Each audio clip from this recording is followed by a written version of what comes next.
April 5th, 1844, Delhi. One need not look too hard to find the uplifted spirits among the people of and around the city. They are everywhere. Years of occupation by the company were followed by years of seemingly endless war through the countryside. From July of 1841 to May of 1843, as battle after battle ravaged the land, the breadlines grew ever longer. The company no longer had the support of their British overlords, and the endless flow of goods from the vast empire, and a lack of resources crippled their capabilities on all fronts. With the full liberation of Punjab and Delhi, Maharaja vowed to deal the landowners and their old schools of thought one final killing blow in response to their demands for the return of serfdom in the empire. He succeeded well enough, but whispers of resistance and discord have already begun amongst the landowners. There is some fear of an uprising in response to the Maharaja's decree, but for the time being, the people celebrate their newfound freedom from company rule and serfdom alike.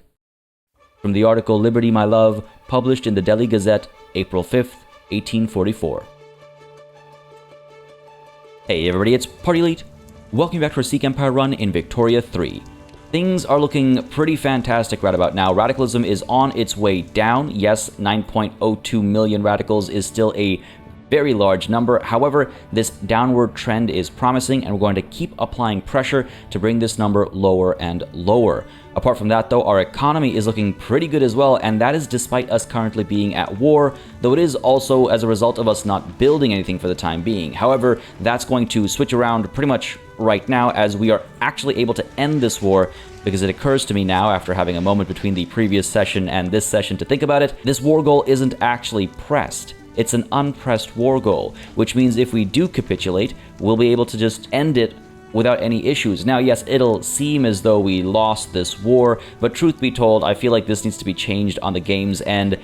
There's no reason for Bhutan to keep fighting. There's no way for us to get to them unless we violate the sovereignty of Tibet, and I'm not about to pick a fight with the Great Qing right now, so we'll simply capitulate, let them pretend they've won. We'll come for them soon enough, them and their 3 battalions. So yes, we will capitulate and give them nothing, obviously, but the satisfaction, I suppose, of having supported a revolt that failed, and immediately you'll see our economy bump up by a significant amount. That is almost doubling what we had before with this capitulation, and that then allows us to actually build. As we move into the future of the Sikh Empire, we're desperately going to need more tools, and so the tooling workshop, I think, needs to be upgraded, and beyond that as well, we're going to want to invest more in iron mines, and eventually, after maybe one of these has been built up, we're going to invest further in the coal mines as well. With the atmospheric engine in place and with the condensing engine pump perhaps right around the corner as well, we're going to see a huge necessity of both coal and tools, as you can see over here, and I think it's best to get ahead of that as soon as possible. In fact, you know what? There we go. That's the order we want things in, and we are going to eat some costs. Yes, we've already eaten into the massive positive balance we had, but that's okay because these expenses are necessary for the future. Now, you might be wondering why I said condensing engine pump is right around the corner. After all, it's not like we have the water tube boiler technology yet, and it's not like it's anywhere nearby. Well, folks, we have this event over here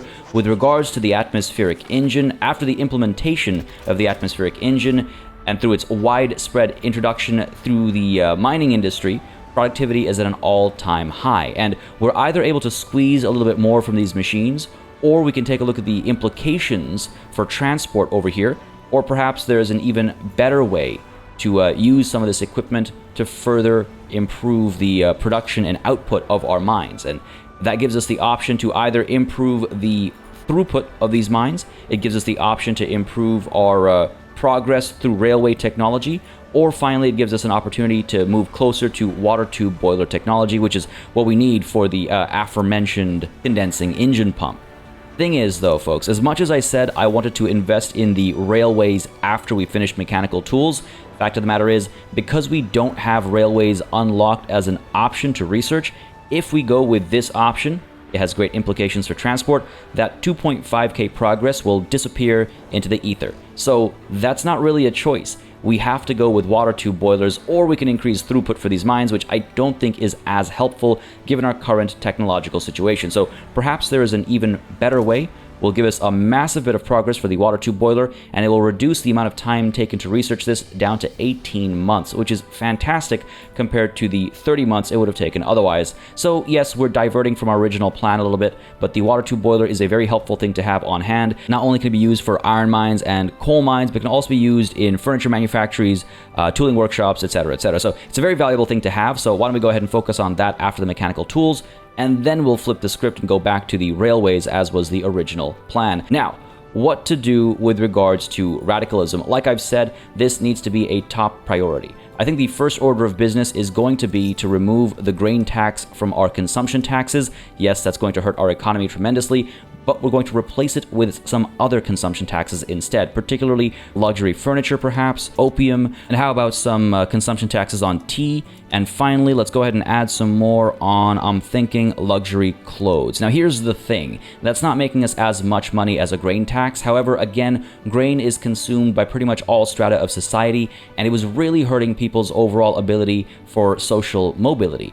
And hopefully by removing the grain tax, we'll see a reduction in radicalism, though we do have to still keep an eye out for the upper strata and middle strata becoming more and more radical. Of course, some of the things that we're taxing right now are largely consumed by those middle and upper strata of society, so we want to make sure that they're not becoming radicals as a result of these new taxes. Apart from all this talk of building things up, let's also discuss tearing things down. I am talking, of course, of empires and the East India Company specifically. Our truce with them lasts for less than 2 years from now. 12th of May 1848 is not that far away, and as soon as that timer counts down, I intend to declare a fresh war, and I do think the territories I intend to claim in that war will come as a bit of a surprise perhaps. And I'm not just saying that to be clickbaity. I have a bit of a plan which I think makes strategic sense, and I'll explain it when the time actually comes to declare this fresh war. It will be maybe aesthetically a little displeasing. However, from a strategic and tactical perspective, I think it will make a huge difference, not just to our future military campaigns, but also to our economy and other circumstances alike. I want to also point out, though, that the East India Company is actually in a bit of a situation. If we take a look at the East India Company market, it is no longer part of the British market. And as a result of them being cut off like that, the prices of goods across the board have become ludicrous. I mean, look at these gold coin stacks. They are paying too much for luxury clothes, for paper, for artillery, for glass panes, luxury furniture, for iron, tools, groceries, coal. Things have become ridiculously expensive after they've been cut off from the British market, and I'm very pleased with that. I'm really hoping that this causes them to suffer from increased radicalism, because of course now their pops are going to be suffering from starvation or lacking goods or having to pay too much, and their standard of living should be dropping over time. So this should be very helpful for future wars as well, because it'll cause internal struggles for them. And beyond that as well, with artillery being so expensive, it's very possible that a following war will not be affordable to them.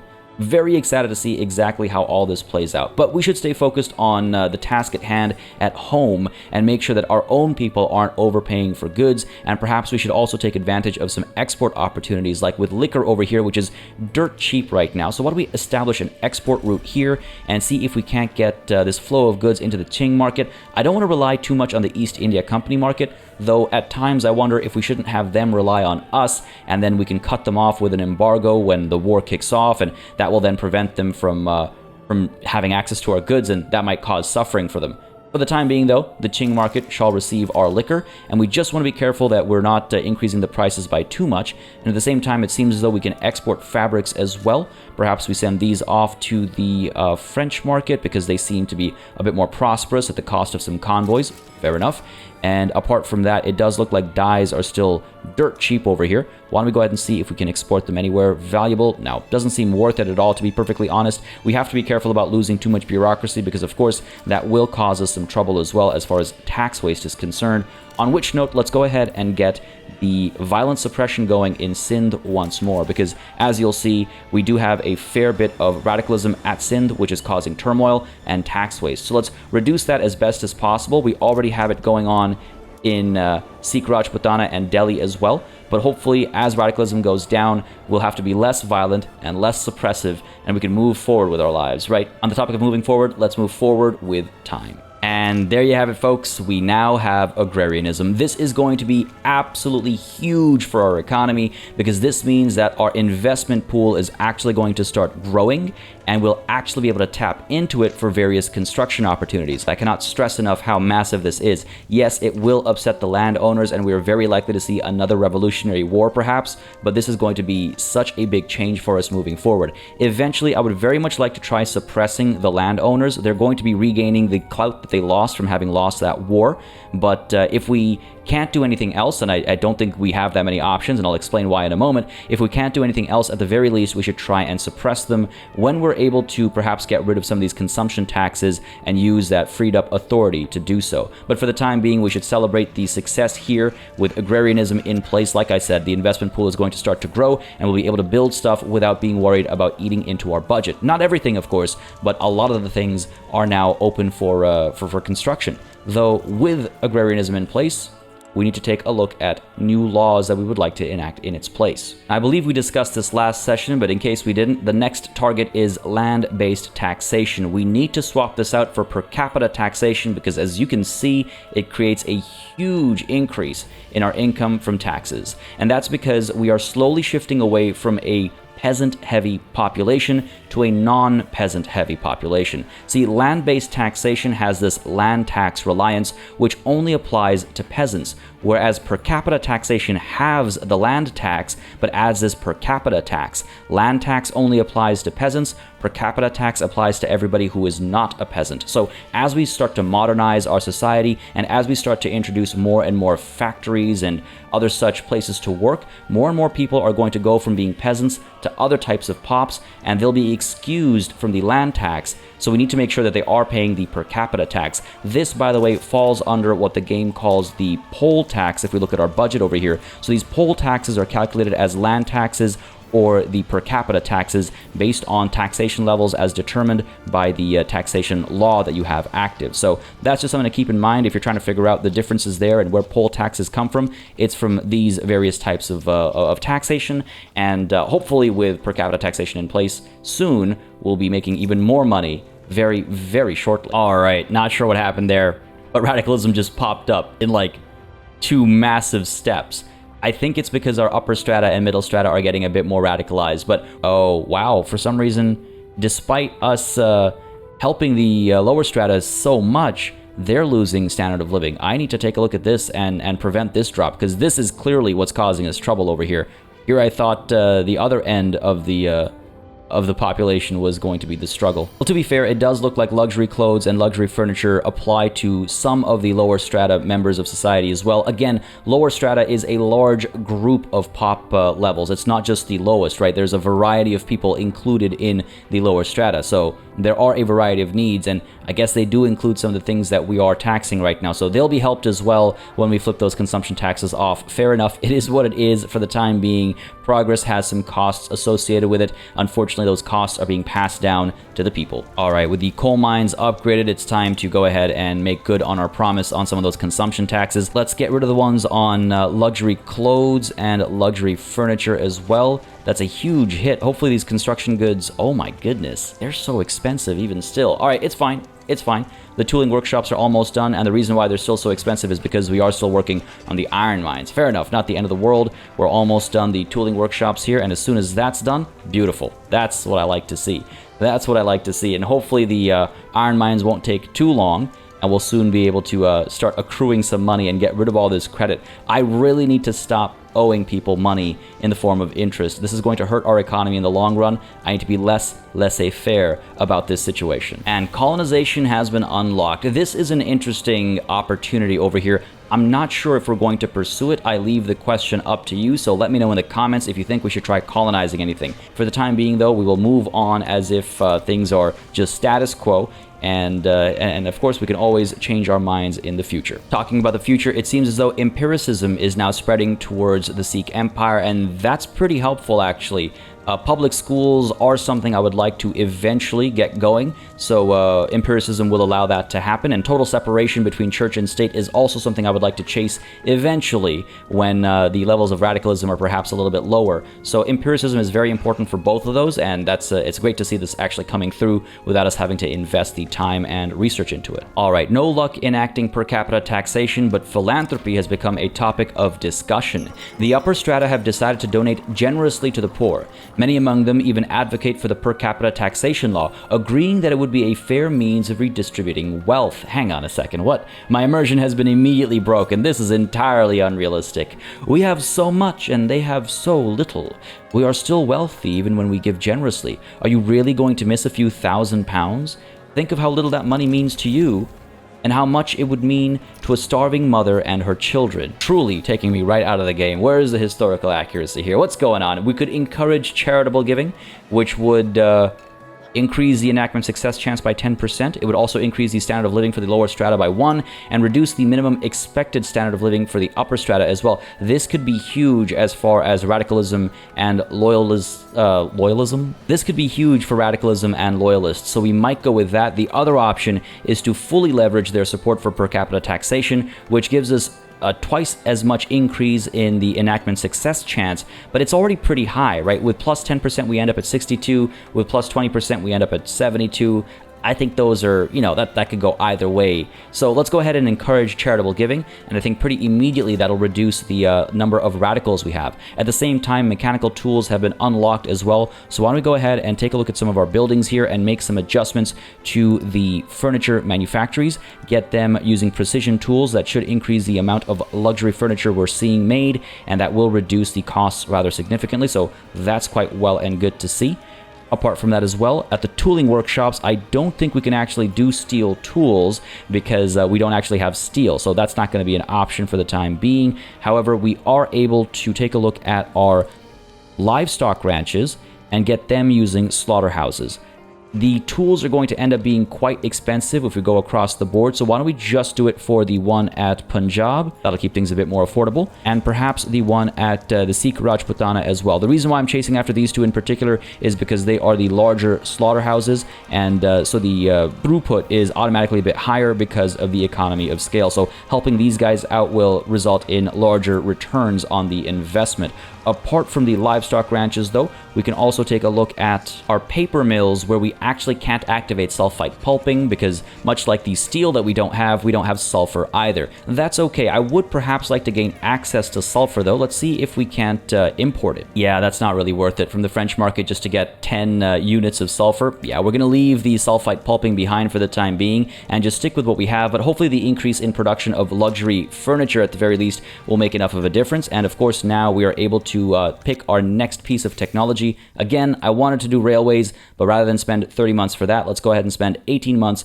to get the water tube boiler, and we'll see just how much of an impact that'll have across multiple industries before switching over to the railways. Oh, and look at that huge drop in radicalism. Look at that massive drop coming from the philanthropy of the upper classes. If we take a look at the number changes, negative 1.88 million from increases in standard of living. That's from that +1. And I'm sure in some cases, the reduction in the expected minimum standard of living is also making a difference for the upper strata of society. So this is great. This is very helpful, but let's try and maintain that momentum, right? Let's try and make sure that that keeps dropping. Looks like meat is still way too expensive, so let's go ahead and make some adjustments there and take a look at what else we can do in terms of luxury clothes and furniture and all that good stuff. Fortunately, with the investment pool having grown so large, we'll actually be able to expand our livestock ranches, both in Sikh Rajputana and in Punjab, and the expenses of those upgrades won't be coming from the national treasury, but from the investment pool instead. So that's all well and good, though at the same time, tools still become just a little bit too expensive when we start getting construction going, because it's not like the investment pool is getting its resources from some other part of the world. They're still relying on our own supply. So perhaps we do need to upgrade our tooling workshops by another step. I'm just a little hesitant to do so while we're still in such a huge amount of debt, so I'm going to try and hold off on that for as long as I can. Going to make some slight adjustments to our wages and taxation levels over here, reducing our budget and balanced by a significant amount, but I do think it'll help with radicalism. I don't think I can afford this reduction, but I can certainly afford the increase in government wages over here just to help our people out a little bit further, again, trying to maintain the downward momentum and pressure on radicalism, of course. And I should perhaps mention that the loyalist count is going up as well. Again, that huge skyrocketing here happened primarily because of the philanthropy, but it's still got this bit of an upward trend going on. So let's not forget that the loyalists are becoming part of the nation as well. Like, there is some support for the current government and its decisions. It's not just about radicals, obviously, though they are more of a concern because they're causing a lot of trouble. I'm going to flip the tariffs on meat to protect domestic supply. That'll completely remove the tariffs we apply on imports, so that will hurt our budget a little bit, but hopefully it'll allow some of these guys to grow. Now, it doesn't seem to make enough of a difference in pricing here. That's unfortunate. We'd have to cancel some of our other low-performance trade routes. I just don't know where the options are. I suppose I could get rid of this one, and maybe that'll do enough to bring this guy up to level 3. It was level 2 before, I think, right? So that might help just bring the price of meat a little bit further down. Yeah, that's not bad. I'll happily take that. And again, hopefully that'll keep the cost of meat down for the various pops that consume meat. This obsession with meat is seriously going to cause us some trouble. I mean, it's a great source of money when we can tax it, when we can tax the import, but otherwise it's going to cause us trouble. We are seeing some increases in standard of living, but we're also seeing these numbers still be ludicrously high. Luxury clothes is something we urgently need to take care of. That seems to be the outlier by and large. Services and paper are the big numbers over here. Unfortunately, agrarianism does not help with any of those, so we'd have to invest our own money. And again, I'm just waiting for this credit to go down by a significant enough number to make me feel comfortable. After all, war is now less than a year away, and that's going to be tremendously expensive. So just got to keep in mind the costs that are right around the corner, and the fact that our diplomatic pacts over here will soon disappear, because as soon as the truce is over, so too are the war reparations. So we got to be careful about that moving forward. And what do we have here? Unfairly denied entry in Punjab. Oh my. English people in Punjab are being blocked from entering certain businesses by some local Punjabi people. I've been going to this shop for years. Why is there suddenly a sign in the window saying people like me aren't welcome anymore?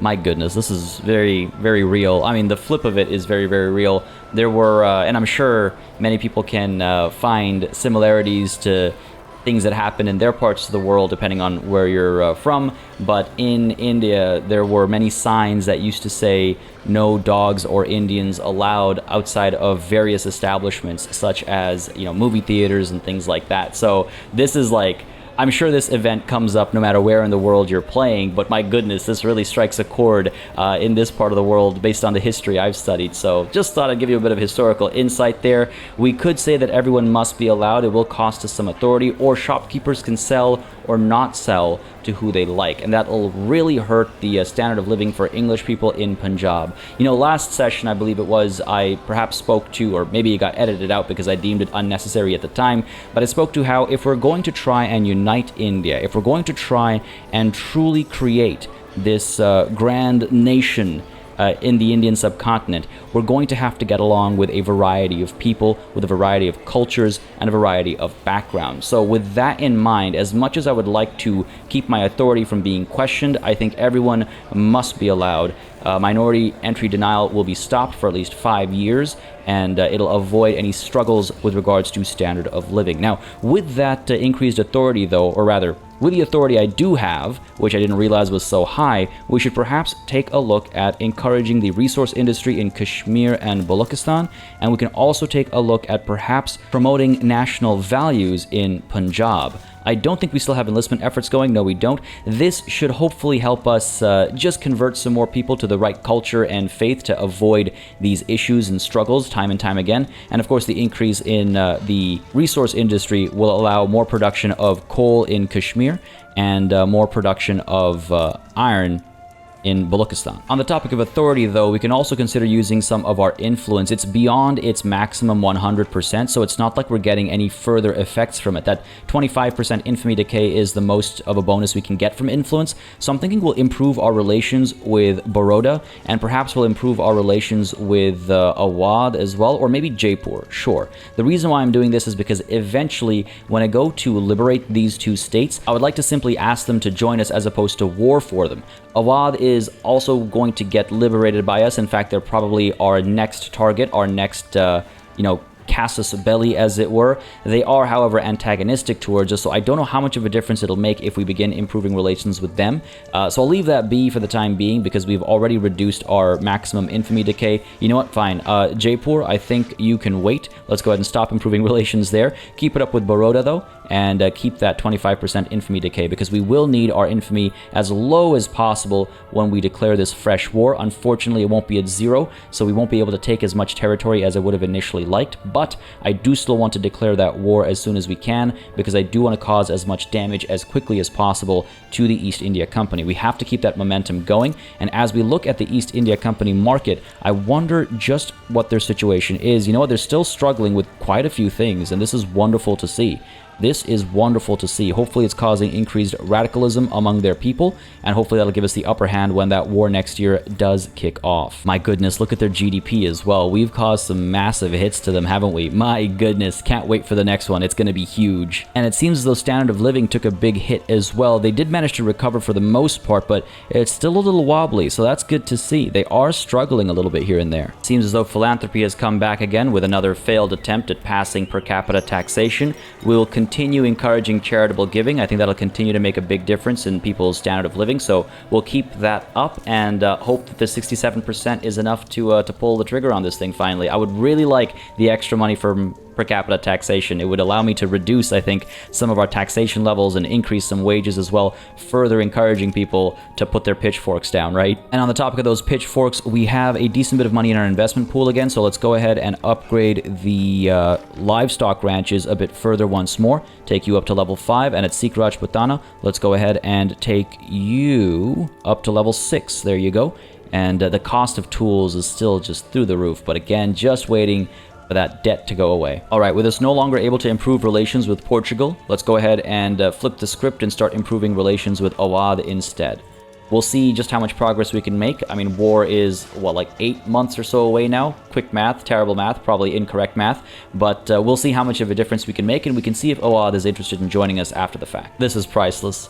The East India Company has started an import route for artillery from the Sikh market to the East India Company market. It's currently predicted to grow to level 2. That is hilarious. Well, when war kicks off in a few months' time, I'm going to embargo the East India Company, of course, and they'll lose access to all of our artillery. Hopefully that'll come as a bit of a shock to their system, and hopefully that'll make their military mobilization that much more expensive. Beautiful stuff. You couldn't ask for a more loving note on the 14th of February. And of course there's a movement to preserve land-based taxation kicking in. The landowners and it seems the trade unions both are in favor of that. Radicalism is low and support is low as well, so I'm not too concerned about that, but it's just funny to see revolution attempt after revolution attempt. Meanwhile, field works have been unlocked just in time for this upcoming war. That plus 10% army defense is going to make a very big difference, so wonderful to see this, and I'm curious what'll spread in its stead. Ooh, percussion cap, that's interesting. It asks us to invest in the munitions plants if we actually want to take advantage of the percussion cap,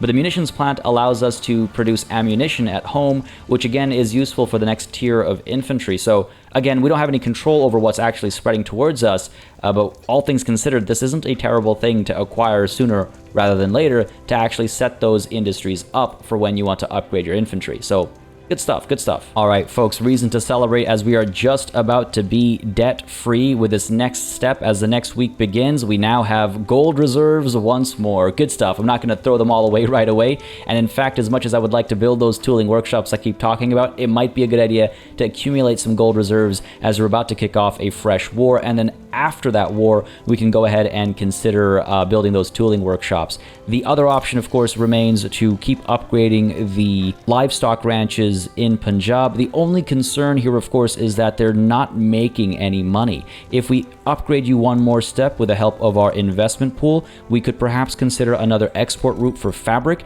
and that would maybe allow us to maintain some degree of profitability to these livestock ranches, and hopefully they can actually keep people fully employed and keep their cash reserves growing. I mean, this is a marginal positive weekly balance, so it's not amazing. And again, if these guys aren't making money, then the investment pool isn't having money put into it either. So we just have to be careful about this fine balance over here. Of course, the other option is that we could simply go from slaughterhouses back to butchering tools, but I don't think that's going to do us any favors, because meat will just become so much more scarce and so much more expensive as a result. Though it does look like going to butchering tools will reduce the cost. What? This can't be right. This can't be right. There's no way this is right. So we'll leave it be as is and just bite the bullet on some of these expenses over here as we get closer and closer to war. Hang on a second. We're not just closer to war.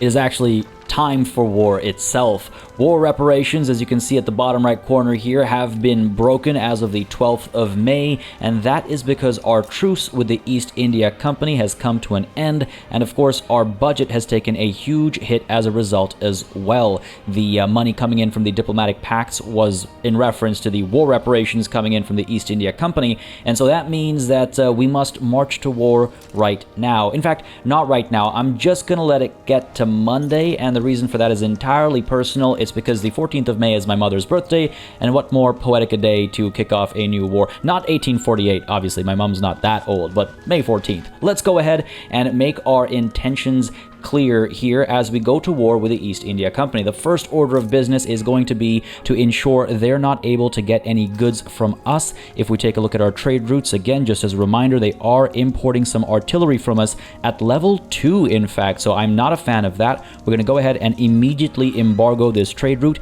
and make sure they are suffering even more expensive military goods situations over here. And apart from that, it's time for me to highlight my plans as far as our next conquests are concerned. As I said at the beginning of this session, it's not going to look pretty. It's going to be, again, fair warning, aesthetically very displeasing, but from a strategic perspective, I think it's exactly what we need to do, not just for now, but for future wars as well. If we take a look at the production lens, we can very quickly get an understanding of which state is producing what and to what degree, and how much of an impact that has on GDP. Apart from that as well, looking at the military lens, we can get an idea of where exactly the East India Company gets its strength from, both on land and by sea. And looking at these two things, as well as a few other factors, I have determined our next target not to be East India Company's Awadh or Bihar or any of these other potential states, but instead to be South Bengal. There are a few reasons, including the production conversation I was having just moments ago. If you take a look over here, you'll see luxury clothes pretty high up. You'll see furniture, clothes, liquor, services, all that good stuff is very high up,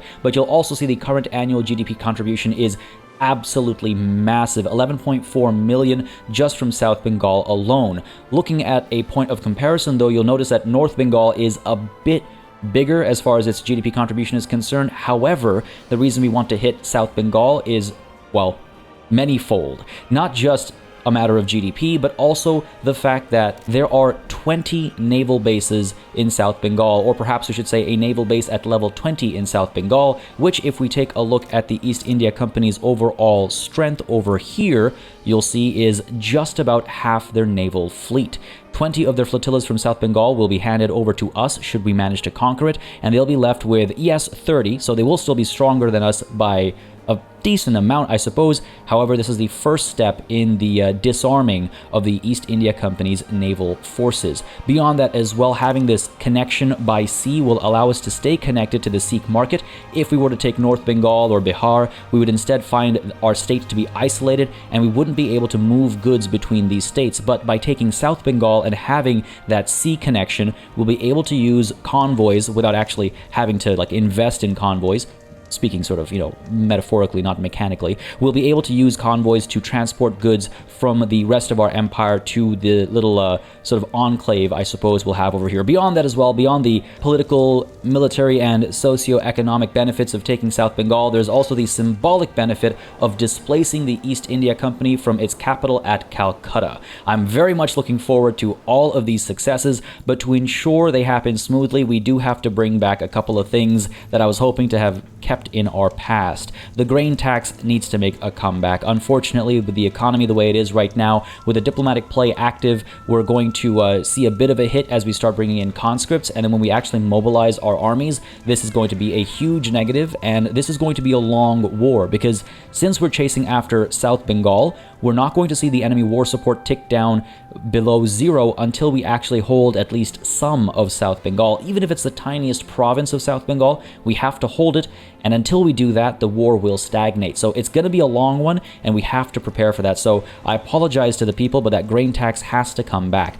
In order to do so, we're going to go ahead and get rid of some of our decrees. Promote national values can stop at both Delhi and Punjab, and we can stop encouraging the agricultural industry at Punjab, and of course the resource industry at Balochistan and Kashmir will be fine as they are as well. We will need to get enlistment efforts going in Punjab, so why don't we go ahead and get that activated, and then we just need to free up 200 authority to get that grain tax happening. And I guess that means no more consumption tax on tea or opium. So let's go ahead and remove you and you, which if we do the math over here is about 3.5k versus the 7.24k, which we absolutely need to put in place, make a decent bit of money over here. We will reduce government wages as well so we can accumulate some wealth before the war actually begins, and we'll reduce military wages for the time being too. But what will happen is once the war kicks off, we're going to flip them to the highest wage amount, because currently they are neutral. That -5 from low military wages will be gone. That'll take them up to 6. And if we maximize their military wages, we'll get another +5, which will take them to +11, making them loyal and unlocking patriotic fervor. That will make a very big difference in this war, I think. Hopefully it'll make it a fair bit faster, because like I said, the longer the war goes on, the bigger a deficit we're going to accrue and more trouble we'll find ourselves in. With all that said and done, let's go ahead and get our pretense for war set up. Yes, we are going in to liberate Awadh, which is a nice byproduct of this war to come. So let's go ahead and liberate the subject. We will definitely be facing the East India Company. They will 100% get involved, and there's a chance that France or Great Qing might get involved as well, but the likelihood, I think, is probably quite minimal. If anything, France might join us if we ask them to, but I would very much like to avoid doing that if we can. So let's confirm this liberate subject diplomatic play, and without a moment to waste, let's make our intentions completely clear over here. Use our 75 maneuvers to add some more war goals. The first one to add is going to be war reparations. We're going to go ahead and get them from the East India Company, because again, war reparations are a percentage of the tax income that the other nation makes. So there's no point in chasing after Awadhi war reparations. They barely make any money from their minimal holdings over here. So just East India Company war reps. And apart from that, we're going to add the state of South Bengal as our target of conquest. That is 42.5 infamy added.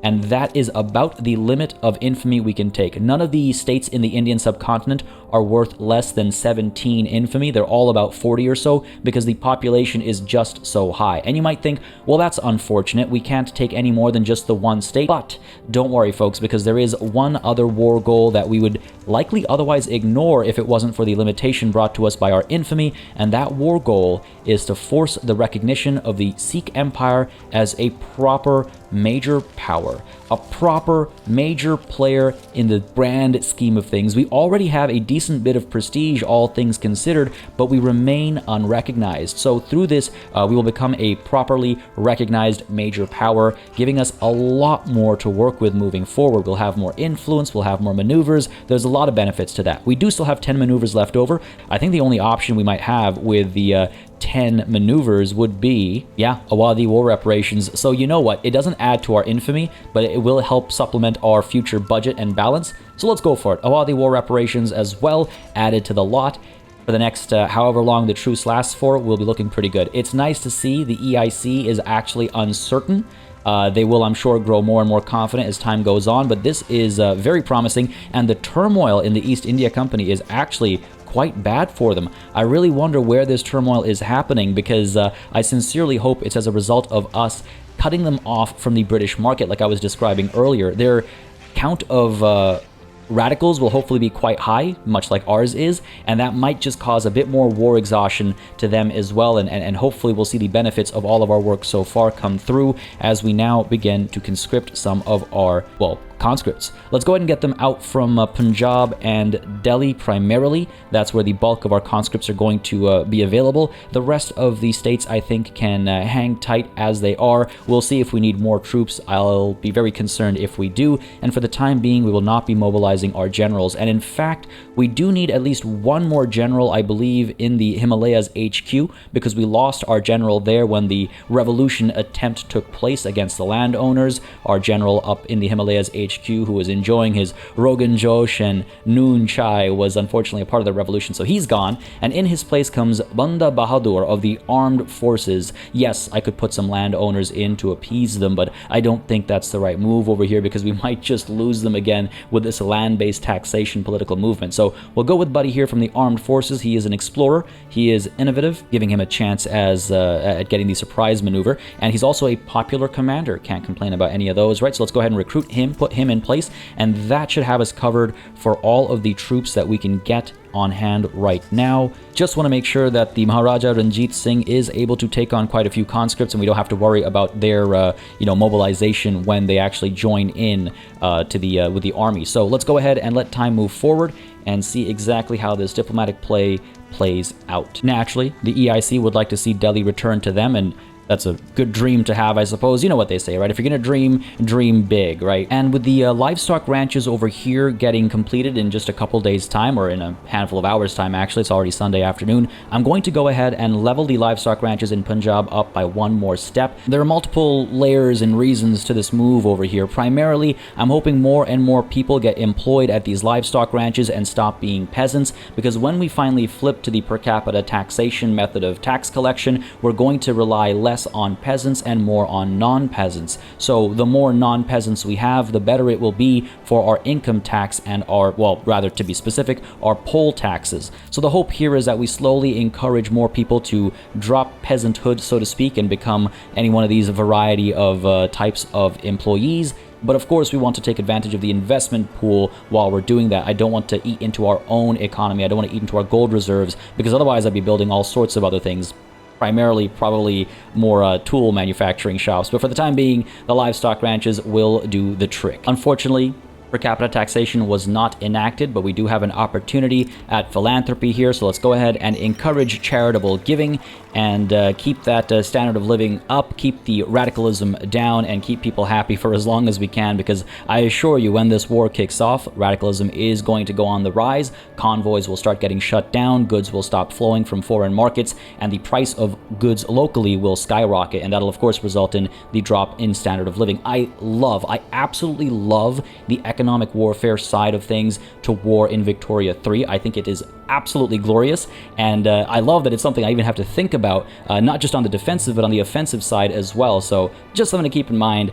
We are going to see radicalism go up, and then after we actually conquer South Bengal, a large part of that population is going to be radical as well, and it perhaps bears mentioning that South Bengal, as with all the other places in the Indian subcontinent, have a very large number of landowners. This is true across the board here. Landowners reign supreme, and we're trying to displace them, of course, ourselves, but in any territory we conquer, we're going to have to deal with the troubles anew, so to speak. On the topic of troubles, though, it seems as though there's trouble in Afghanistan. I wonder what this revolution is actually about. I would love to get involved in this play over here and perhaps help things develop more in our general favor. However, it seems as though we're a little preoccupied with the diplomatic play of our own. I'm very curious to see how this plays out and who ends up the victor here. At the same time, let's not forget our own responsibilities. Over from the Persia headquarters, we're going to get Alexander Gardner mobilizing, and he's going to go ahead and defend this front over here, while from the Himalayas HQ, we're going to go ahead and get Banda Bahadur mobilizing as well to defend this other front. Actually, folks, in hindsight, I have made a huge mistake, and I really think we might have cost ourselves the war over here. We should not have mobilized these two generals. We should not have sent them towards the fronts. Now, it's not too late to correct the course that we've taken as far as sending them to the fronts. However, mobilizing them is ridiculously expensive, and we're going to have to do something about those increasing costs. Let me explain to you what the issue is here. First of all, Alexander Gardner over here is presenting 13 battalions, but not actually. These 13 battalions are nowhere near full strength, and that means when he does get engaged in battles, even though he'll be presenting big numbers as far as battalion counts, the actual troop counts are going to be pathetically poor, and he's going to lose pretty much every single battle he gets involved in. So he has to be sent back to stand by at the Persia HQ. Meanwhile, we have over here our other general, Banda Bahadur, who does have his 20 battalions all at full strength, but there's no real reason for him to actually be at this front. Anytime you send a general to either defend or advance the front, regardless of which one you choose to do, they start to take a lot of attrition. Right now it's showing 0% because he's still traveling to the front, but once he arrives there, this number skyrockets, and that means you're just going to take casualties without actually needing to take those casualties. We're going to go ahead and get him to stand by back at the Himalayas HQ as well, and at the same time, these 91 soldiers garrisoned at the North India HQ will be able to defend both of these fronts without the need for mobilizing either of these generals. That means we're basically able to defend by foregoing the advantages that we would have gotten from either of these generals, which is perfectly fine by me for the time being. The enemy will be, again, just trying to break through. If we're lucky, they'll fail at doing so, and they'll take a tremendous number of casualties while we're simply sitting back and relaxing, waiting for the opportune moment to perhaps mobilize the Maharaja and use his tremendous qualities as an expert offensive planner, a popular commander, and I suppose a woodlands combat expert isn't going to come in handy over here, but that expert offensive planner trait is going to be very helpful in pushing through when the enemy is already weakened. But yes, we have to now do something about the increased cost we're going to see from the mobilization of these two generals and from the activation of all those conscription centers. The first order of business on that front is to actually get these arms industries upgraded not once, but twice, and that's because we're going to see small arms and artillery become more and more expensive over time as this war goes on and as more of those conscription centers become activated, and that's going to be ludicrously expensive. So we have to counteract that, and there aren't really any options as far as imports are concerned. Sure, we can import from the Qing market, but of course every import route increases our tax waste from the bureaucratic waste over here that happens, or the negative bureaucracy that's happening, so that's not going to help us out. And beyond that as well, any of the overseas trade routes we see are obviously going to be completely obliterated when the East India Company starts raiding our convoys, so we can't rely on those either, which means our existing supply of foreign goods are going to be taking a hit too. You'll notice at the same time, both small arms and artillery are being exported in great numbers, so I'm going to go ahead and try to protect domestic supply of both of these sets of goods in the hopes of preventing the drain of these goods. Maybe some of these trade routes will actually be cancelled. Unfortunately, our relations with Great Qing, Persia, and Makran are all way too good for us to get an embargo going, so we can't even do that to prevent them from taking our goods. I think this is a very interesting example of why you need to stay on top of diplomatic relations, both improving them and damaging them, so that you can actually embargo a nation when they start taking too many of your goods from you. So this is a bit of a problematic scenario. Of course, there is a huge initial investment from these arms industries that we're building, and if we push the livestock ranches all the way down to the bottom of the queue over here, it'll take just 35 weeks to finish both sets of arms industries, but you can see the hit that has on our economy. Hopefully this investment will pay dividends and it'll turn around and become largely positive in the future, but I don't know how confident I am in those statements. I haven't done the math. I'm just sort of throwing a Hail Mary over here, hoping to make it work. Apart from all that, though, we're also going to take a look at our decrees, and we're going to enact the encouragement of the manufacturing industry in Punjab, because what that's going to do is it's going to increase the throughput of the arms industries as well, which should further help reduce the cost of both small arms and artillery pieces. At the same time, I think to reduce the cost of hardwood, we're going to go ahead and encourage the resource industry at Kashmir. We can't do both resource industry and manufacturing industry in Punjab, in the same state rather, I should say. So we want to spread the love and get this going at Kashmir. However, we do not have enough authority. Let's see if there's perhaps an import route we can establish here. Nope, nothing all that valuable, unfortunately, and I'm just not sure if there's anything we can do about this. I mean, I suppose we could give it a shot, get this import going. It'll hurt our tax waste ever so slightly. So this isn't ideal. This is not ideal in any sense of the word, but hopefully it'll make something of a difference, and hopefully we'll see our economy recover when these two arms industries get completed. In the meantime, we're going to go ahead and sit back and relax with the fastest heart rate I've ever relaxed with, I suppose, and just hope to God that the Awadi troops and the EIC troops just beat themselves bloody trying to break through this front so that, again, we can absolutely destroy them, then turn things around and advance ourselves towards Calcutta. Oh man, revolutionary Afghanistan is actually importing further artillery from us as well. Stop taking my war goods. I need these materials for my own armies. My goodness.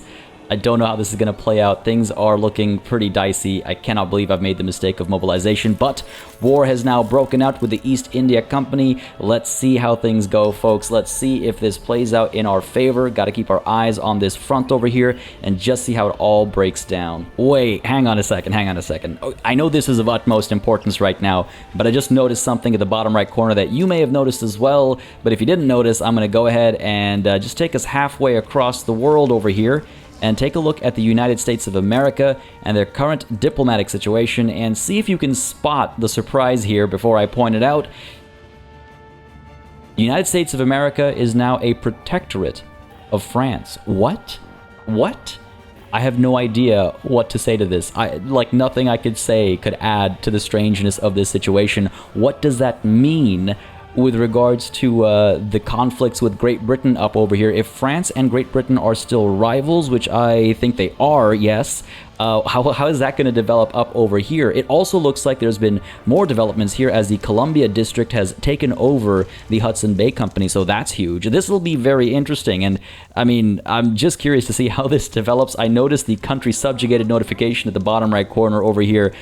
As interesting as that is, we need to pay attention to our situation over here where our actual strategic interests lie. All right, the EIC and Awadi troops are advancing the front as best as they can on both of these fronts.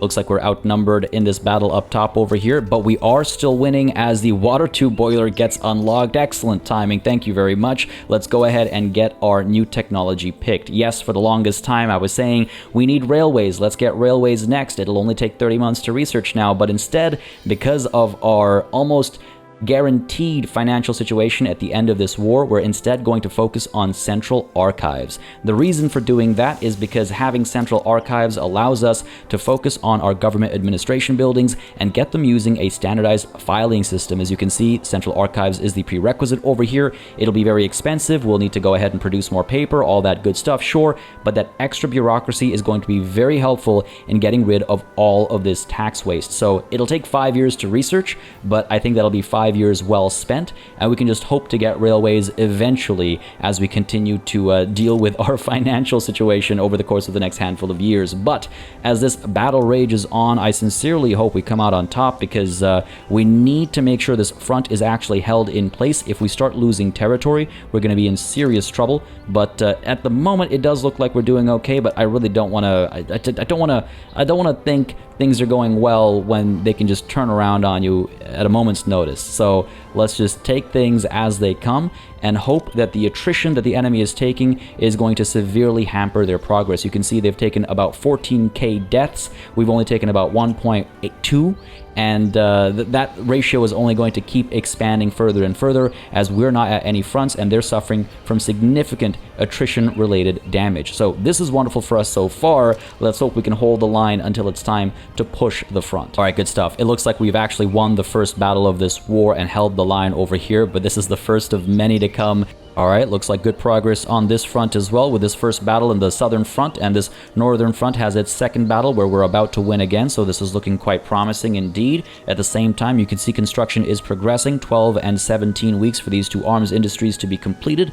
and I'm sure the cost of all of our equipment is getting higher and higher. No, we're kind of balancing it. It's kind of bouncing up and down. As soon as this construction is completed, we should see a decent drop though. So that'll be very promising when it does happen. I think it will help our economy a fair bit. But keep our eyes on the prize for the time being. Let's keep our eyes on the fronts and make sure that if these guys turn to defend the front instead, we're ready to start pushing before they're able to recuperate their losses. That's another thing we have to keep our eyes on, right? We want to keep them aggressive, or at least suffering from attrition, before they are able to recuperate those losses and then keep the pressure on us. Because the longer this war goes on, the deeper in debt we're going to end up, and the more our interest is going to be, and we might not be able to climb out of that hole if it goes on for far too long. So I just happened to click at the exact right spot at the exact right time to close the notification that we researched intensive agriculture. This is actually huge. It'll allow us to get fertilizer going, and it'll allow us to use that fertilizer to perhaps increase the throughput of various farms as well. I don't think we're in desperate need of these changes for the time being, so I'm not going to touch anything that might disrupt our economy any further. I do not think we need to increase the throughput of grain or anything like that. The prices are pretty good, and even though we are going to likely see increased radicalization as this war goes on, I'm not too concerned about this for the time being. What I am concerned about are these unproductive trade routes that we can perhaps cancel over here. The cost of porcelain is going to go up. We're going to keep the export of fabrics going perhaps. I want to make sure people don't start getting fired, of course, because fabric becomes too cheap. So we'll keep that going for the time being, but again, as the war goes on and as our convoys get sunk, we're going to see more and more unproductive and inactive trade routes that we have to make sure to cancel to try and minimize the tax waste as best as we can over the course of this war. And after intensive agriculture, it looks like crystal glass is starting to spread now. Good stuff. It'll allow us to do some new stuff at any glassworks buildings that we acquire, maybe actually start producing some porcelain. That would be helpful, I suppose. All right, we're still holding the line here. We've won quite a few battles in this defensive mode. This front has held, and at the same time, the first of the 2 arms industries upgrades have been completed. The next is about to be completed in about 4 weeks' time, and I sincerely hope we're able to keep the prices down over here, though this is starting to make me a little nervous. I wonder if we can't import perhaps some more iron from the Qing market. Looks like we're going to need it. Hopefully that'll bring the availability up, and yes, the production is going to resume at full speed now, and that should bring costs down as per capita taxation kicks in as well. Couldn't have asked for that to come at a better time. Again, that'll increase the amount of money we're making off of taxation. Wonderful stuff, and hopefully as this one last week passes, we'll see this become a nice, juicy, positive number, and things will start recuperating, and then maybe we can consider mobilizing the Maharaja to have him push the front. It does look like, yes, we're about done with the arms industries over here as the victories continue to pile on at the front, and this should again further reduce the cost of goods, and there you can see the economy finally looking at least somewhat healthy. I can't call this entirely healthy, but hey, it's a green number up here as opposed to a red one, and that's fine by me. I mean, just look at how big this difference has become. 63.5k dead on their side, just 5.7 on ours. That's not too bad at all, and again, that's the benefit of just keeping our generals and troops away from the front, keeping them garrisoned, and the economy is getting the benefit of not having most of our troops mobilized as well. So all that's working out in our favor. I just hope this makes enough of a difference to actually allow us to push through when the time comes. It's interesting to see as well the percentage of their population that is radical. I wonder how much of that is a result of us cutting them off of the British market, because again, that has caused a great deal of trouble to them as far as cost of living and standard of living is concerned. So hopefully that's making a big difference. Hopefully our moves and strategies have actually had a bit of an impact over here as well. That would be nice, as it is helping us cause a fair bit of exhaustion to them, though on our side we are seeing actually the same amount. That's, I'm genuinely surprised. Fair enough, I'll take it gladly. I'm surprised because ours is a little bit more reduced than theirs, so I assume at one point the balance tipped in, well, nobody's favor, I suppose, from having been in their favor. Let's see if we can keep that tip going and finally make some incursions into enemy territory. Let's also consider potentially increasing the military wages over here, because if we keep them at this lowest point, you'll see training rates are hurt as well, which will slow down the rate at which our troops are able to recuperate. If we go up to the next stage, it'll increase costs by 1.8k, keep training rate down a little bit as well though. If we go down to the middle here, it'll keep us in the green as far as our economy is concerned, but it does get rid of all those penalties. I would love to get them all the way up to here so we can get that +5 to the armed forces approval, because ultimately that would give us access to their top tier trait over here, patriotic fervor. The -1 over here would be removed if we get rid of their low military wages. We end up at 4, and then if we add 5 to that, oh really, looks like we wouldn't make it. Dang. Well, I'm glad I did the math before I pushed the numbers too high up. Let's instead go ahead and just take them to the next level up, take a bit of a hit to our economy, yes, but also improve the training rates over here, because we just want to make sure that we don't run out of soldiers on these fronts. We're doing so well so far. Let's not get too cocky though, right? Oh, I wonder if we got just a little too cocky there. Looks like our balance is in the negative. Our interest situation is already pretty bad, actually. You know what? That's about as much patience as I have to see this number be negative. Let's go ahead and reduce military wages again and try to accumulate some wealth, or at least reduce the amount of credit we've taken before diving into improved military wages over here. At the same time, I wonder if we increase the tariffs on exporting liquor over here, just how much damage is it going to do to this trade route, and how much of a difference is it going to make to our economy? I mean, right now it's level 12 and it's going to stay at level 12, but again, if we decide to protect domestic supply and increase the tariffs on exports, it will make us a decent bit of money, but is that going to last as this shrinks down to level 11? It's so important to stay on top of all these economic decisions, even in the middle of this massive war. And you know what? It's come down to level 11, and this seems to be at roughly around the same number, give or take a couple hundred. So just not sure how much of a difference this is making, obviously, to our overall income here. And I just wonder if we shouldn't have just kept it right down the middle as it was before, and at least keep goods moving so that our businesses are able to continue to produce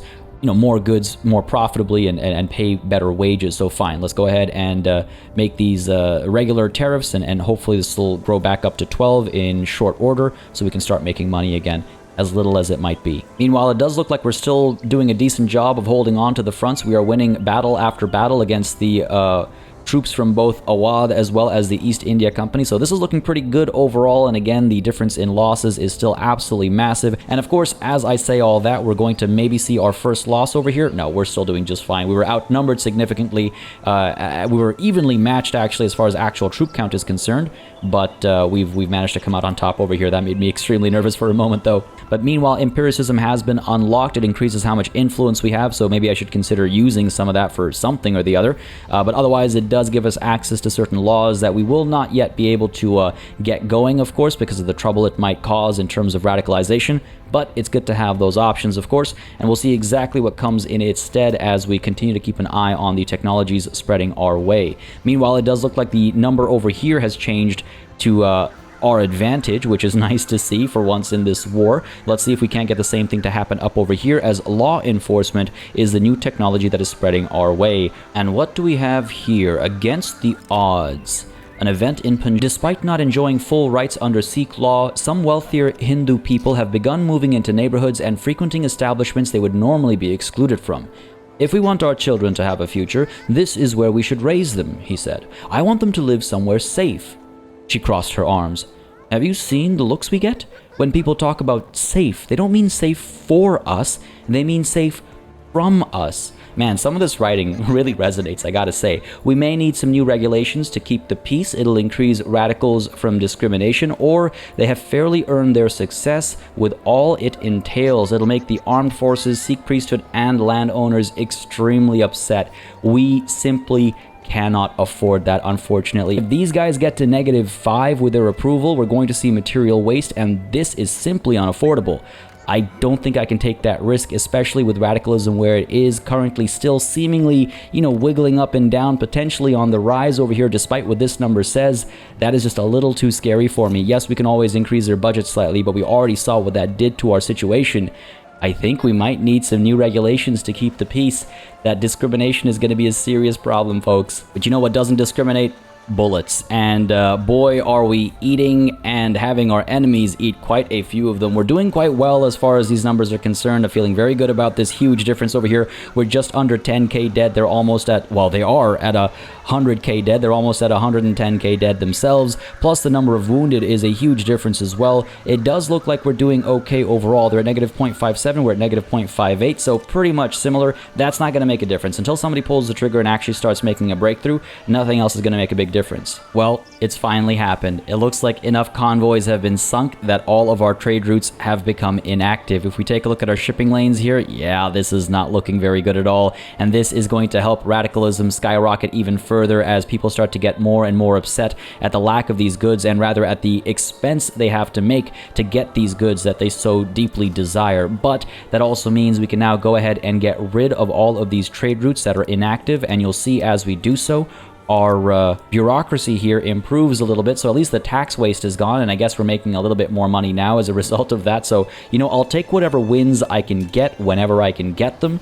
Anything to try and keep us afloat for as long as we can keep ourselves afloat. At the same time, we should perhaps consider using that investment pool for some further construction opportunities. Let's go ahead and upgrade the livestock ranches over here a bit further, perhaps even push them up by 2 steps. Again, I do believe our investment pool should be able to cover the entirety of that upgrade over the course of the next 8 or however many weeks, so we should be just fine on that front. Maybe it'll eat a little bit into our treasury, but not by too much that it makes me so nervous. Let's at least get one step done, and we'll see how the next step actually looks before we commit to it, I suppose. Down over here, meanwhile, it looks like there's another battle where we are severely outnumbered. Well, not severely outnumbered, somewhat outnumbered. Hopefully we can hold the line literally here and then throw these guys back, because this one makes me a little nervous. They cannot see any progress through the front, because if they do, we have to flip the script on them and start advancing using some of our generals. It might actually be time to activate the Maharaja and have him pushing forward. Again, he's got those great offensive capabilities, so we might have to take advantage of those, because this is looking precariously close. I am not a fan of these lines over here, especially with those bumps that the East India Company is seeing far more often than us. You know what, folks? I think it's time to pull the trigger on the switch here. This is too much of a difference. We're definitely going to lose that battle, and they're finally going to break through the front, and that will make us significantly weaker as we're going to start taking more, again, just war support damage, which will ultimately lead to our defeat. So let's get this party started, shall we, as we lose a huge tract of land to the English East India Company. Let's get our buddy up over here, Banda Bahadur, advancing the front first.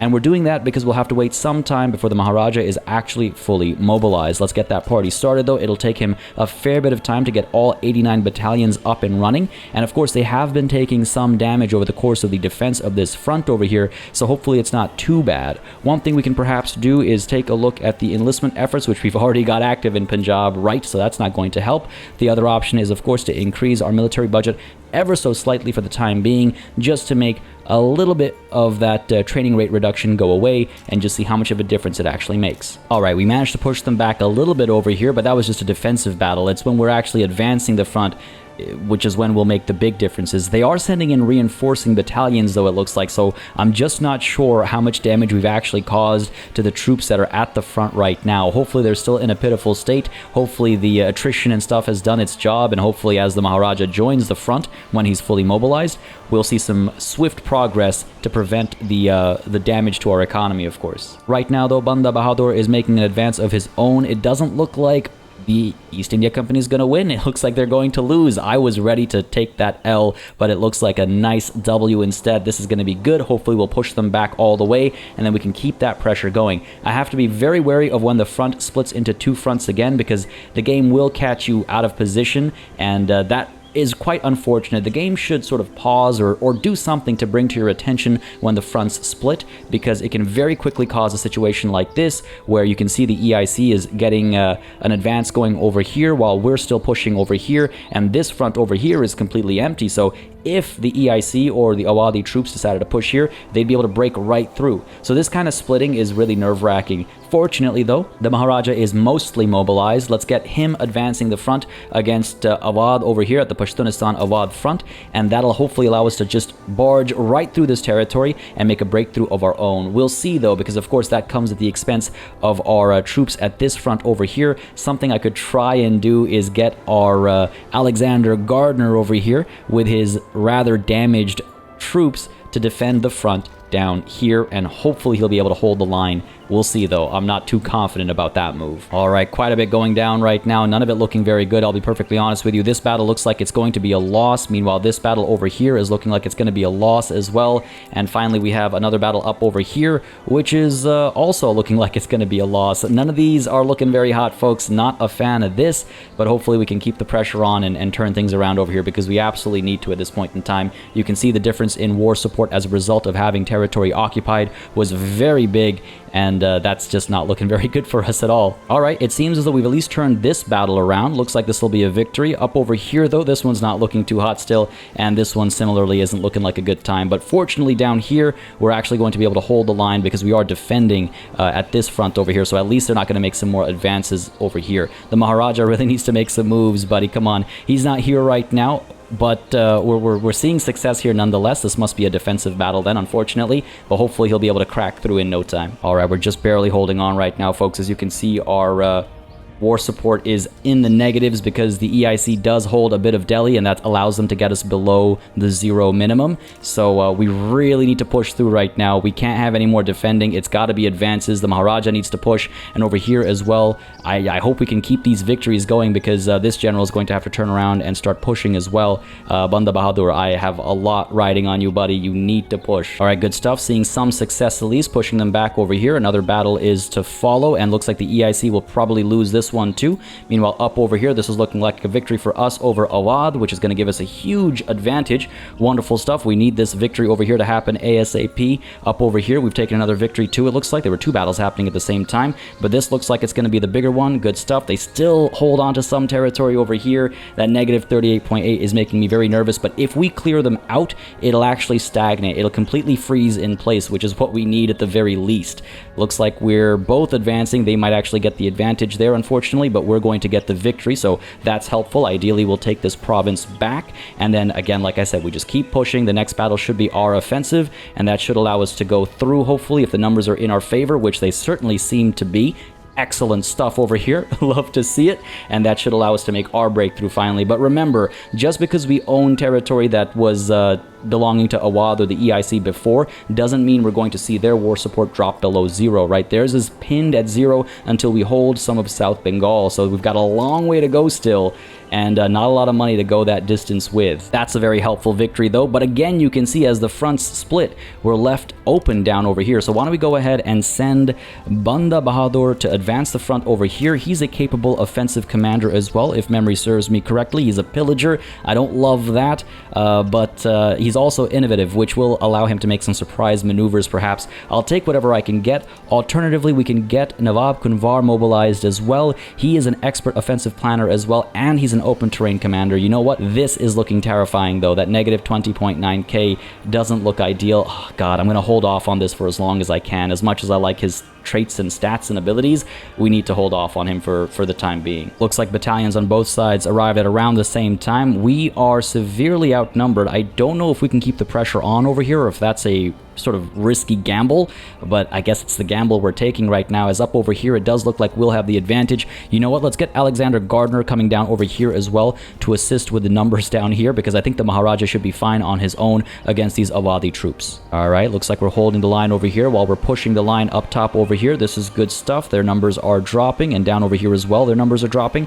Excellent, excellent. Got to make that progress. Got to push through again. War support drop on our end is frozen at negative 50.9 unless they're able to break through again, so we just have to prevent that from happening for as long as we can. Just got to hold these lines and break through wherever we can. In fact, I'm tempted to flip these guys to defend as more and more battalions from the other side arrive at this front. It's making me a little nervous, and again, there is the advantage to being the defender. Let's see how it plays out though. I don't want to jump the gun on any decision making over here. Let's take this victory and see how the next one goes. It's looking like it's going to be in our favor, as another huge push from the Maharaja up over here. A wonderful leader. That's why he is king.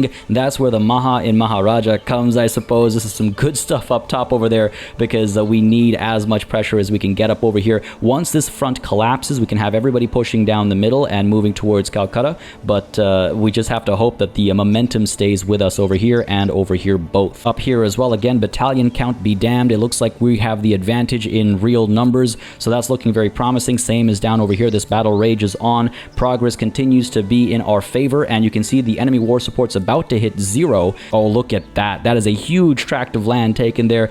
I think we should maybe stay on the offensive then. If it's working out so well for us, why pull back? Greedy, I know. A little greedy perhaps, but I'm willing to roll the dice on this one again. Looks like the EIC got the attack off that time, and we have a significant numerical advantage, so we should be fine over there. And meanwhile, over here, we continue to absolutely pummel the Awadi soldiers and push deeper and deeper into their territory. Pretty soon, Awad will be entirely closed off, but this battle over here looks like it's going to be a clear victory for us as the numbers are heavily in our favor. While down over here as well, it seems as though the EIC is working on basically fumes. Over here, we are pretty close in number, actually. This could go either way. It's currently in favor of the EIC, but when we win our victory over here, we'll see how the situation changes, obviously. Not a fan of this situation, especially as they get their reinforcements. This one's almost guaranteed to be a loss for us, so perhaps we should consider, yes, turning these guys into defenders on this front, just so we don't take more losses. But it looks as though this victory over here has actually closed off the Pashtunistan Awad front and has turned the Maharaja down south towards this area instead.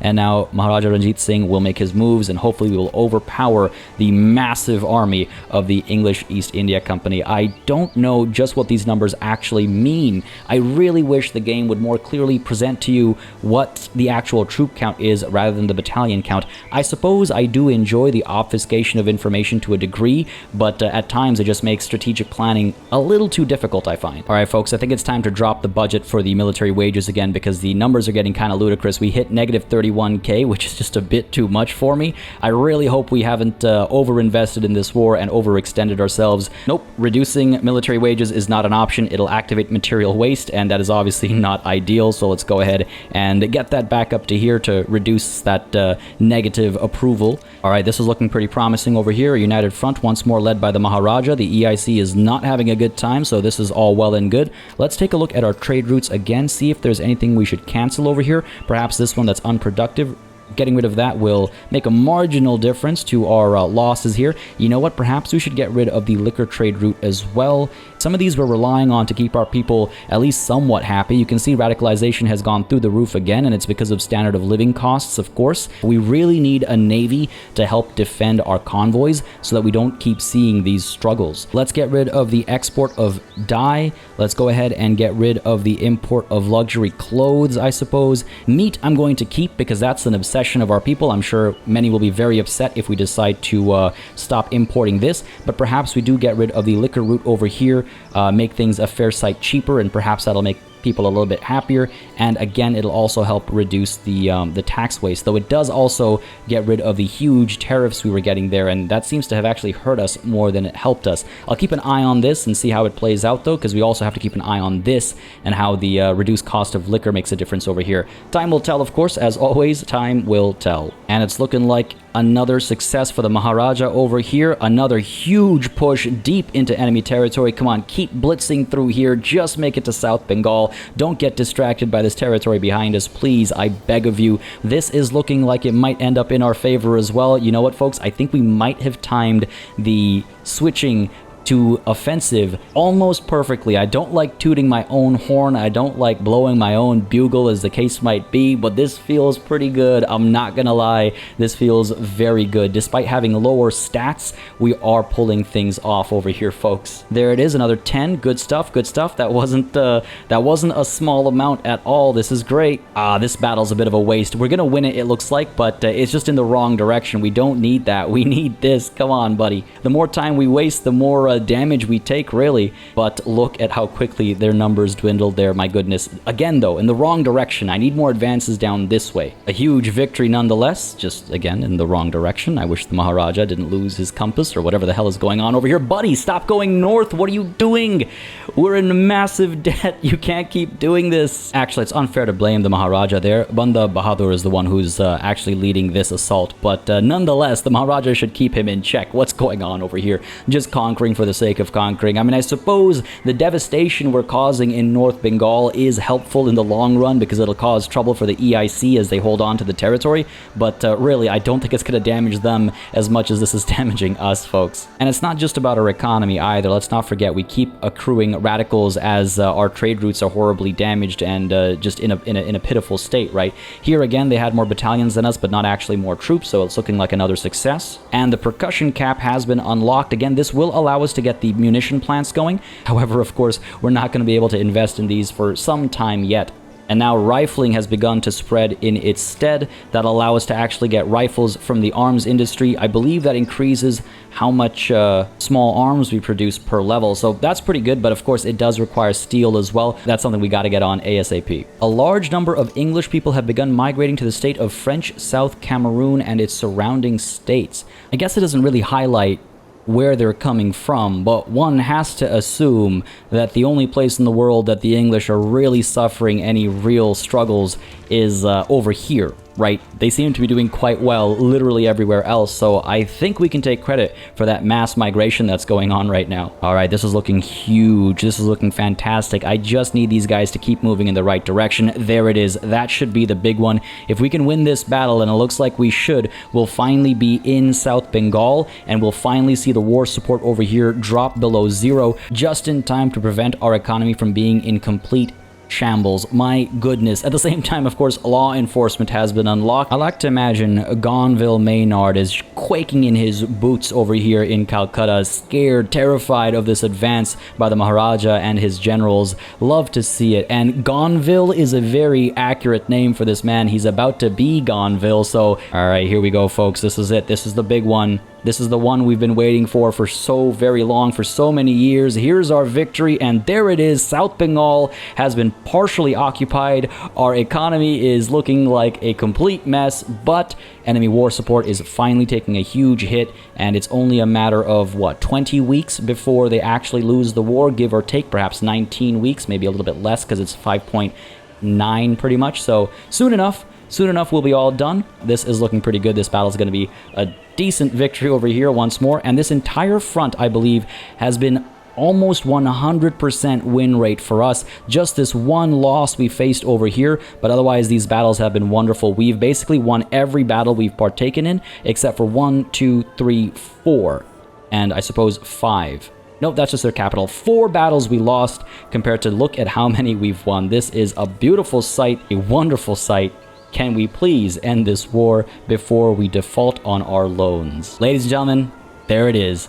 Capitulation and glorious victory with the following war goals enforced on the East India Company. The Sikh Empire is now recognized as a proper major power, and like all good major powers, we are in a significant amount of debt.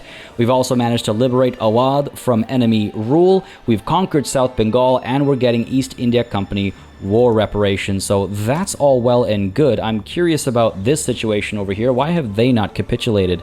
Is there any particular reason why they've not given up over here? Awadhi war reparations, please. East India Company war reparations. Can I double down on those? What does that mean over here? Let's go ahead and propose this peace deal, I suppose, and see what they say. There's a capitulation. We've got Awadh liberated for real this time, and Awadhi war reparations too. We are still holding on to South Bengal, and we are holding on to Delhi as well. Nice try, EIC. Seems as though Jamshedpur is the new capital of the East India Company. The next state we take is probably going to be North Bengal. The truce will last until 1857. What a beautiful date. 1857 is a huge date in the history of the Indian independence struggle. It was the first real attempt at throwing off the reins of British rule. Huge deal. The Revolution of 1857. Feel free to look it up if you're curious about a history lesson. Ask me in the comments as well, and I'll happily divulge. But it's beautiful to see that we'll actually be able to declare our next war in 1857. That is 5 years from now. So in 5 years time, we won't be able to take 2 states because that'll still take us to 100 infamy. But it's okay. We'll find other things to take from the East India Company. At the same time, you can see our economy has turned green. Not sure how long it's going to take for us to empty out all of our debt. Oh, hey, this number's getting higher and higher. I like the look of that. There we go. That's what I'm talking about. Look at that line. Look at this line. That's a real beauty. And actually, quite a bit of our debt was removed there in one big chunk, so that's promising. I like the look of that, and there's the skyrocketing I was hoping for. A nice big bump to our GDP, but also accompanied with a nice big bump to our radical count. Of course, conquering new territory will have that happen. We can definitely look at perhaps incorporating this state. Nope, it'll cost twice as much bureaucracy as we have. So once we unlock central archives in just 4 months' time, we'll be producing some more bureaucracy with which we should be able to incorporate this state and avoid any tax wastage as well. This is not looking too bad, actually. And if we take a look at the situation over here, you'll see we now have access to a naval base that's unfortunately not at the same level as what it was, I believe, when we declared our war, but hey, I'll take what I can get. We need to keep an eye on this and the added expenses from this. Apart from that as well, of course, we have to take a look at our market once more and bring back some of those import routes to make sure our people are well fed and satisfied in other ways as well, and to also make sure that we are actually, charging tariffs and bringing radicalism back down. But folks, all that and more will have to wait alongside the recovery of our economy. That'll all happen next time. This was a very touch and go episode. I was panicking all the way through it. I hope you enjoyed this massive war for the next step of the Sikh Empire's conquest of English East India Company territory, and of course, Great Britain as well. If you had a good time, don't hesitate to hit that like button down below. And if you've been enjoying this series, don't hesitate to subscribe if you haven't already. Folks, as always, a massive thanks goes out to all of the channel members and patrons who've been supporting the channel on a monthly basis. Y'all keep us alive and running smoothly. And of course, a big ol' thanks goes out to each and every one of you for watching. Until next time, cheers.